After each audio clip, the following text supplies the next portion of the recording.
Welcome to the ProTicker Deep Dive. It's great to be here to talk about something that really, for the first time, is blurring that line between science fiction and, actual clinical reality. Absolutely. And the central question driving the whole biotech world right now, and it has massive financial implications, is actually pretty simple. Right. It all boils down to one thing. Can a single one-time treatment permanently cure these devastating genetic diseases? I mean, things like sickle cell, muscular dystrophy, or inherited blindness. Things that were, until very recently, a life sentence. Exactly. For decades, that was a complete fantasy. But thanks to these revolutionary advances in gene therapy, the answer is changing, and fast, to a definitive yes. And you can see the market is just, it's responding with a fever pitch. This isn't about incremental pharma growth. No, this is something totally different. We're talking about a fundamental structural transformation. Look at the numbers. In 2025, the global gene therapy market is sitting at nearly $8 billion. But the projections, they have that figure soaring past $55 billion by 2034. Wow, 55 billion, so in less than a decade. That kind of trajectory, it suggests the market is pricing in the total failure of our current model of chronic disease management. That's it, exactly. It's a conviction that this new modality is going to just replace decades of expensive palliative care. But here's where it gets complicated and where you, the listener, really need to pay close attention. That incredible promise, the clinical triumphs, they're colliding head-on with some sobering real-world safety challenges. And major regulatory setbacks. Yes. We're seeing this massive split in the sector, the difference between the hype and a genuine, sustainable breakthrough. So our mission today is to unpack what's driving that split and, well, who's winning and who's losing. Okay, so let's start with that structural growth story. We really have to begin with the foundational validation for this entire technology. I'm talking about gene editing. Right. The transformative modality of the 2020s got its biggest proof point in December 2023 with the FDA approval of Casgevy. And that therapy was developed by CRISPR Therapeutics and Vertex Pharmaceuticals, right? For sickle cell disease and beta thalassemia. So why was that specific approval so pivotal? Because it was the first FDA-approved CRISPR-edited therapy in history. It wasn't just a gene therapy, it was a genome editing therapy. It proved definitively that this incredibly precise editing technology actually works in the clinic. It set a precedent. A huge precedent for every other genetic disorder out there. And that really sets the commercial stage for why healthcare systems are suddenly willing to pay these, truly incredible price tags. We're talking $2 to $4 million for a single infusion. The math, surprisingly, it checks out when you dig into rare disease economics. We're not talking about a small niche here. Approximately 300 million people globally live with a rare disease. And what percentage of those are genetic? A staggering 80% have genetic origins. These are diseases that currently require lifelong, high-cost management. That's the key comparison, isn't it? When you factor in the lifetime costs of managing, say, severe sickle cell disease, the hospitalizations, transfusions, pain management, lost productivity, that expense often just blows past the upfront cost of a one-time cure. It becomes a financial imperative for payers. Opt for the permanent fix. And we're seeing the regulatory environment maturing to handle this. The FDA has already approved 38 cell and gene therapies to date. So what's the forecast looking like for the next few years? They're anticipating another 10 to 20 approvals annually through 2030. Wow. And that acceleration is being helped by pathways like breakthrough therapy designation and RMAT designation. For listeners who don't follow the deep regulatory weeds, RMAT is the Regenerative Medicine Advanced Therapy pathway. It's basically the FDA signaling that they're providing a fast lane for these potentially curative treatments. So you have massive demand, a clear economic justification, and a regulatory system that's streamlining the path to market. This sounds like an absolute sure bet for investors. It does. And capital is certainly following. Despite all the macro uncertainty out there, specialized venture funds are pouring money into this area. They see it as a structural, multi-decade growth story. It transcends the normal economic cycles. Right. Rare disease biotechs raised $785 million just in the first half of 2025. The confidence is sky high, assuming, and this is the big assumption, that the engineering problems can be solved. Okay, but let's hold on to that bullish backdrop because this is where the market momentum just hits a wall of reality. The reset we mentioned. Exactly. We've got the demand, we've got the willingness to pay, but those multi-million-dollar prices only work if the product is flawless, and that brings us right to the safety and engineering hurdles. And the problem right now is focused on the delivery mechanism. You have to get the correcting DNA into the target cells, and the primary delivery track for many of these in vivo therapies is the adeno-associated virus, the AAV vector. And it is proving to be highly problematic. Why? What's wrong with AAV? We hear about it everywhere, but why is it such a headache? Well, the problems are multi-layered, which is what makes it so tough. First, just from a manufacturing standpoint, AAV production is notoriously expensive and incredibly difficult to scale. This isn't like stamping out pills. Not at all. We're talking about highly complex cell culture systems, rigorous compliance. It throttles output and inflates costs, which feeds directly back into those multi-million-dollar price tags. So the production difficulty is baked right into the cost. But then there's the biological hurdle, which sounds even more serious. It is. The biology works against us. A huge portion of the global population, we're talking 40 to 60%, has pre-existing natural immunity to these AAV strains. Wait, 60%. So you're saying these multi-million-dollar breakthroughs are inaccessible to more than half the population before you even start? Yes. And right now, there's no easy way around that immunological roadblock, not without using extremely high doses to try and overwhelm the immune system. Which leads to more problems. Which leads to the most critical safety issue. High-dose AAV administration has triggered alarming safety signals across the board. We've seen severe immune responses, significant liver toxicity, and tragically, yes, we've seen patient deaths. And this is the shockwave. This is what forced that industry reassessment. Let's make this real with a specific case. Sarepta's FDA-approved therapy for muscular dystrophy, Elevidys. Right, its approval was a huge victory, but now it carries black box warnings for myocarditis, that's severe heart inflammation, and acute liver failure. And the industry reacted. Immediately. Major players, Biogen, Vertex, Pfizer, Takeda, they responded by either halting or, seriously curtailing their own systemic AAV programs.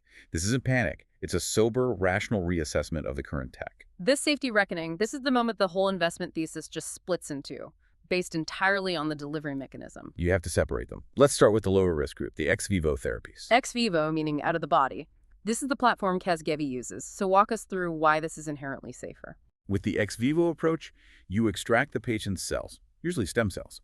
You modify them, edit them, correct them in a sterile lab outside the body, and then reintroduce them. So it's all done in a controlled environment. It's fundamentally safer because you have tight control over the dosing, and you can screen and select only the successfully modified cells before they go back into the patient. You're basically eliminating the risk of a systemic immune response because the vector itself never goes into the body in a widespread way. And the results? They speak for themselves. Casgevy is delivering near curative outcomes. We're seeing transfusion independence in about 95% of patients for at least a year. That's a clean, positive narrative. Okay, now contrast that with the high-risk category. Systemic in vivo AAV therapies. Like Elevidys. Right. These systemic therapies are necessary when you can't just take the cells out, like for deep muscle tissue or the central nervous system. But the consequence of the safety issues here has been, well, traumatic and tragic. Sarepta reported 3 patient deaths from acute liver failure after administration. And the regulatory impact was brutal. The FDA dramatically restricted the drug's label. Eliminated the indication for non-ambulatory patients entirely.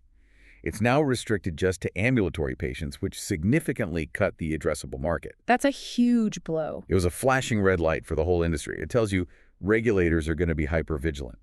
Now, it's important to note this doesn't mean all AAV is dead. Localized AAV, like for inherited retinal diseases, that still has a clear path forward. Because it's contained. It's contained. It doesn't circulate through the whole body.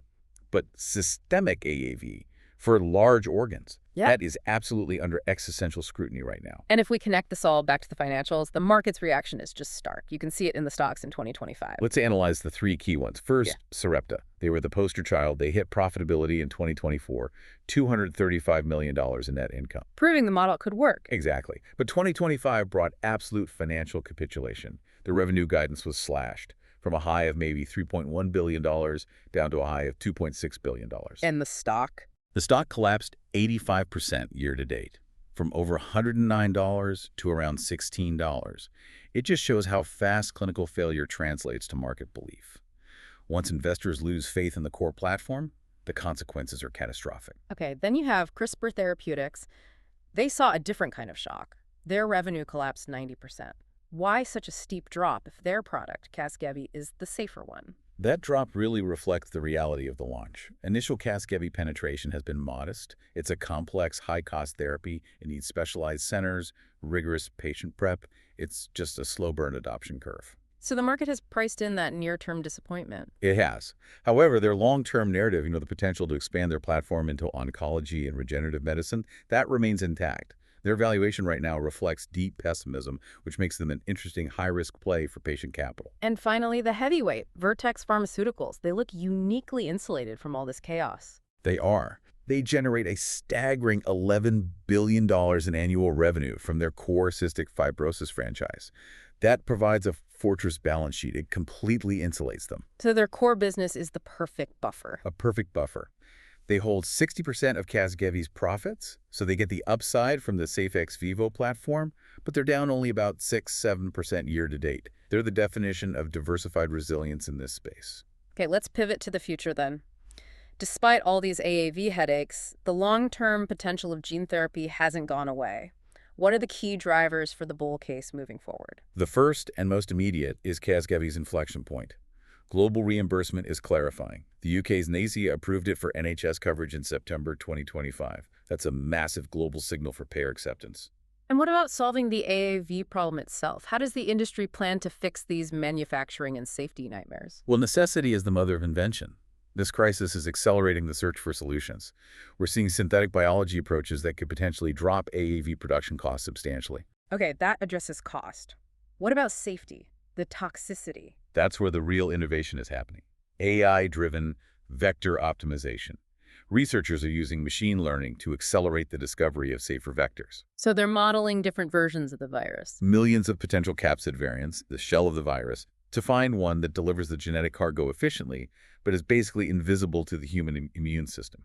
So the bull case rests on AI and synthetic biology fixing AAV's fundamental flaws. That is the core technical bet. If they succeed, the addressable market for in vivo therapy suddenly just explodes. All right, let's balance that. What's the major bear case? What's keeping investors up at night? The primary risk is still regulatory overreach. This AAV reckoning could trigger a really restrictive response from the FDA. They might demand mandatory safety studies, impose dosing restrictions across the board, even for new vectors. If that happens, investor confidence, which is already fragile, could just evaporate. And we can't ignore the intense company-specific risk for Sarepta. They're facing pressure from all sides. That's right. The safety warnings are severe, and their Q3 2025 Phase 3 ESSENCE study failed its efficacy endpoints. So that's clinical failure on top of regulatory pressure. Their survival is not guaranteed. And finally, competition. What if a totally different technology just makes AAV obsolete? That is the ultimate disruption risk. If alternative modalities, non-viral delivery, lipid nanoparticles, advanced mRNA approaches, if they prove safer and just as effective, then the current tech advantage could erode very, very quickly. So, bringing this all together for you, the listener, gene therapy remains a highest conviction long-term theme. That future is, I think, locked in. It's going to replace trillions in disease management costs. But the short-term volatility is entirely justified. If you're looking for the safest core holding, Vertex is positioned best because of its diversification and its upside from the safer Casgevy platform. CRISPR, meanwhile, offers more of that venture capital-style upside. The platform is sound, the valuation reflects pessimism, so it's really for patient capital willing to weather the storm. And Sarepta is purely speculative. They proved they could commercialize a product. But the failures and the guidance misses mean this stock is only for portfolios with a very high-risk tolerance. It's truly a moment where the promise of science is running up against the unforgiving realities of biological complexity. I'll leave you with this thought. If manufacturing solutions and AI-driven vector optimization successfully eliminate the safety liabilities of systemic AAV delivery over the next 3 to 5 years, which companies position themselves best today through platform diversification, cash reserves, and R&D to capitalize on that new, safer technology? That's the question that will determine the real winners. A fantastic thought to leave us with. See you all in the next ProTicker Deep Dive.